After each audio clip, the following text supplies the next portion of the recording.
Jadi tidak ada di proyek Nazarudin berkata kalau Hambalang itu milik proyeknya Nazarudin. Tidak ada. Jadi tidak ada uang Hambalang di Permai Group, di perusahaannya Nazarudin. Pintu pertama ada masalah kriminalisasinya Pak Anas muncul dari Harrier tersebut yang dibilang oleh KPK dari uang Hambalang. Ini diambil dari kesaksiannya Marisi Matondang yang berkata, Pak Marisi Matondang memberikan uang cash kepada saya untuk membeli Harrier sebesar 700 juta. Dari situ saya bertengkar dengan penyidik KPK waktu itu Pak Salman dan Pak Heri. Saya bertengkar dengan mereka, saya bilang tidak mungkin itu uang Hambalang. Karena 2008 Pak AU itu adalah salah satu komisaris dari salah satu PT Pak Anas, yaitu PT Panahatan. Jadi pembelian mobil Harrier itu untuk komisaris dan direksi waktu itu. Jadi saya mencatatnya adalah aset pembelian untuk perusahaan, dan bukan dari uang Hambalang. Itu adalah uang perusahaan. Kami semua direksi dan komisaris dibelikan mobil, termasuk saya. Saya juga dibelikan mobil. Semua komisaris dan direksi. Tapi pada tahun 2009 pas Pak Anas mau mencalonkan diri menjadi DPR, beliau memberikan surat pengunduran diri kalau dia sudah tidak mau menjadi komisaris dari PT Panahatan. Mungkin itu salah satunya kenapa mobil Harrier itu dikembalikan. Jadi saya bingung waktu pas penyidik bilang kalau itu dibeli pakai uang Hambalang. Karena mendengar kata Hambalang aja baru tahun 2011 saat kasus itu merebak. Jadi saat itu saya sempat bertengkar dengan Pak Salman dan Pak Heri. Saya bilang, kalau kalian mau ke neraka, silakan, jangan bawa-bawa saya. Dan Pak Heri bicara dan Pak Salman bicara, kami takut Bu, kami takut menzolimi orang. Itulah kata-katanya dari Pak Salman dan Pak Heri. Dan saya pulang. Tapi seminggu kemudian Pak Samad, saya lihat di TV, Pak Anas tersangka dalam kasus Harrier Hambalang. Akhirnya saya di BAP mengenai Harrier. Saya bilang sama penyidik, apabila saya bisa membuktikan bukan dari Hambalang, itu bagaimana? Karena di sprindiknya kan Harrier Hambalang.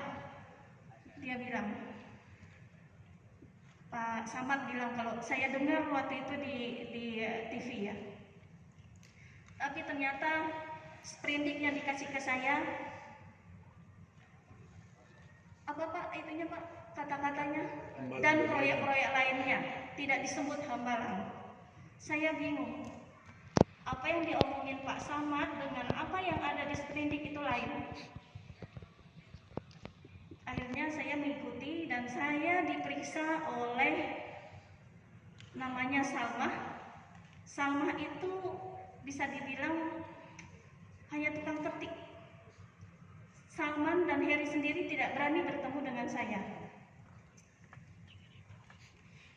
Hanya apa yang mau ditanya, Pak Salman dan Pak Heri itu WA ke Salmah untuk ditanyakan ke saya. Tidak pernah sekalipun Pak Salman dan Pak Heri ketemu dengan saya selama penyidikan Pak AU. Itu yang pintu tersangka Pak Anas dari mobil Harrier. Yang kedua adalah mengenai uang yang dibawa ke Bandung. Pada saat Kongres Bandung itu, saya ditugaskan oleh Pak Nazar untuk menerima uang-uang sumbangan, tapi Pak Nazar tidak bicara kalau itu untuk Pak Anas. Tidak, Pak Nazar bicaranya hanya untuk Kongres Demokrat. Dan saya berpikir adalah waktu itu karena Pak Nazar itu PLT bendahara, adalah suatu hal yang wajar mengkolek sumbangan dari semua pihak untuk Kongres Demokrat. Itu satu. Dan uang yang terkumpul waktu itu saya tukar menjadi dolar, 3,2 juta dolar saat itu. Pas saya mau berangkat ke Bandung, Pak Nazar nanya lagi ke saya, di berangkas ada uang berapa? Ada 2 juta dolar dan 30 miliar Pak. Dibawa semua. Jadinya saya pergi ke Kongres itu dengan 30 miliar, 2 juta dolar uang proyek, 3,2 juta dolar uang sumbangan. Dari uang 3,2 juta dolar itu tersisa 1,250 juta dolar. Itu saya bawa balik pulang. Yang 30 miliar itu hanya terpakai 1 miliar 150 juta. Yang menurut ajudannya Pak Nazar itu dipakai untuk membayar hotel dan kendaraan. Dan 2 juta dolar diminta oleh Pak Nazar. Saya sendiri yang mengantar ke Pak Nazar waktu itu. Diantar ke Pak Nazar. Pas saya udah kembali ke Jakarta, saya tanya uangnya 2 juta dolar, uang kantor ya, uang proyek. Saya tanya, karena saya harus membukukan sebagai apa. Saya tanya ke Pak Nazar, Pak, uangnya 2 juta dolar kepake enggak? Saya tanya, enggak kepake. Saya udah kasih ke Neneng Sri Wayuni, istrinya. Oh ya sudah. Karena saya tahu kalau uang udah masuk ke ibu, udah nggak bakalan keluar lagi ke saya. Itu kenyataan Pak. Itu kenyataan. Nah, untuk yang sisa uang sumbangan kan saya pegang waktu itu 1 miliar 1 juta 250 US dollar. 750 diambil Neneng, yang 550 disimpan di berangkas. Itu saya sudah ceritakan ke penyidik KPK, dan bukan saya sendiri yang bicara seperti itu. Ada staf-staf saya yang bagian mencatat, bicaranya sama. Karena kami kan bicaranya berdasarkan data. Kami bicara berdasarkan data dan tidak bisa menghayal-hayal seperti paranormal. Data yang keluar itulah yang kita bicarakan. Semua itu sudah saya bicarakan dan sudah diterima, dan semua saksi-saksi yang terkait dengan keuangan sudah dipanggil. Yang 30 miliar bagaimana uangnya? Kami kembalikan lagi ke bank. Bukti setoran banknya sudah ada, yang 30 miliar. Hanya berkurang 1 miliar 150 juta. Jadi bukti setor ke bank, bukti ngambil uang ke bank sudah ada sama KPK. Jadi tidak ada uang proyek kepakai 1 miliar uang proyek ya, uang proyek kepakai 1 miliar 150 juta. Kami mencatatnya sebagai sumbangan Pak Nazarudin ke PD untuk upaya acara kongres, karena bayar untuk hotel dan kendaraan. Yang $2 juta sudah disetorin ke Bu Neneng. Kami catatnya seperti itu.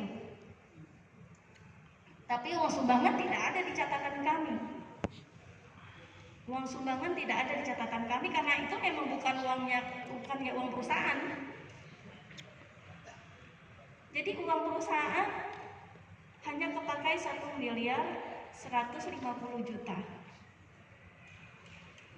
Tapi setelah saya hitung kan diambil $700. Itu kami anggap malah kita mendapat keuntungan nih. Kita mendapat keuntungan untuk masalah kongres.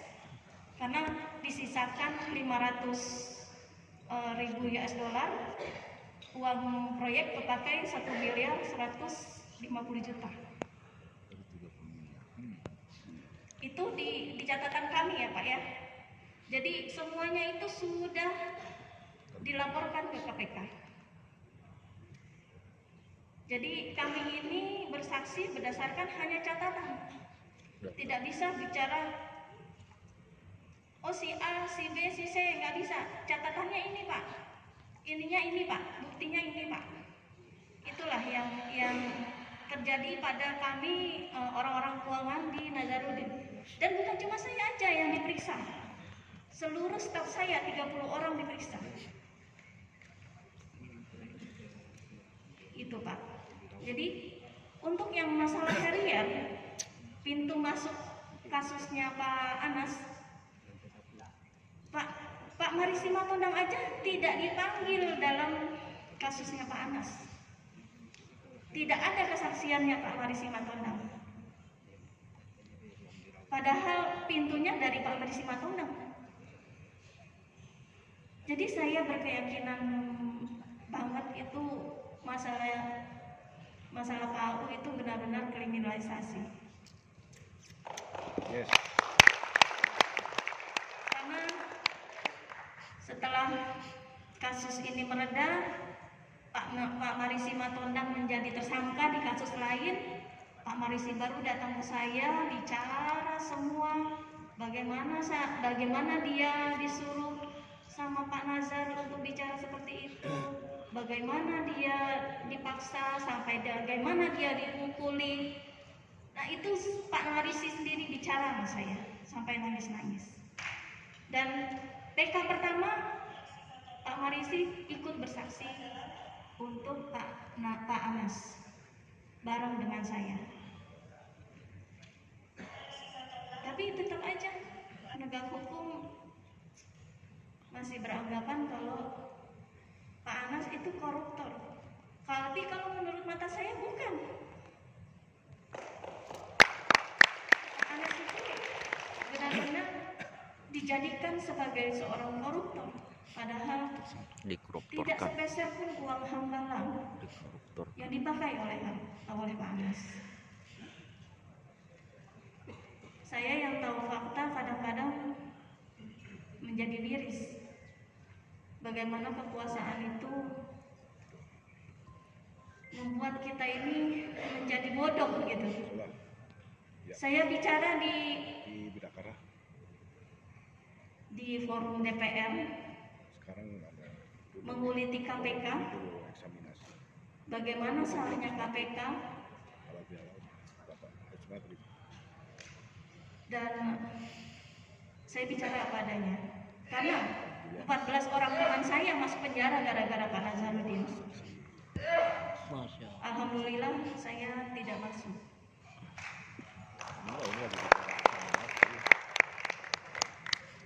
Masih ada banyak teman saya yang di penjara sampai dengan saat ini. Pak Mari Simatondang sudah keluar dari penjara. Sekarang kami masih berhubungan dengan baik. Jadi kalau Pak Anas butuh kesaksiannya beliau lagi, Pak Anas bisa saya antar ke Pak Mari Simatondang. Nopum. Ibu Rosa juga sampai dengan saat ini bicara dengan saya, kasihan dengan Pak Anas. Ibu Rosa yang pertama kali ditangkap di grup kami, beliau bicara kasihan Pak Anas dikriminalisasi, membuat semuanya menjadi berantakan. Saya rasa cukup itu dari saya.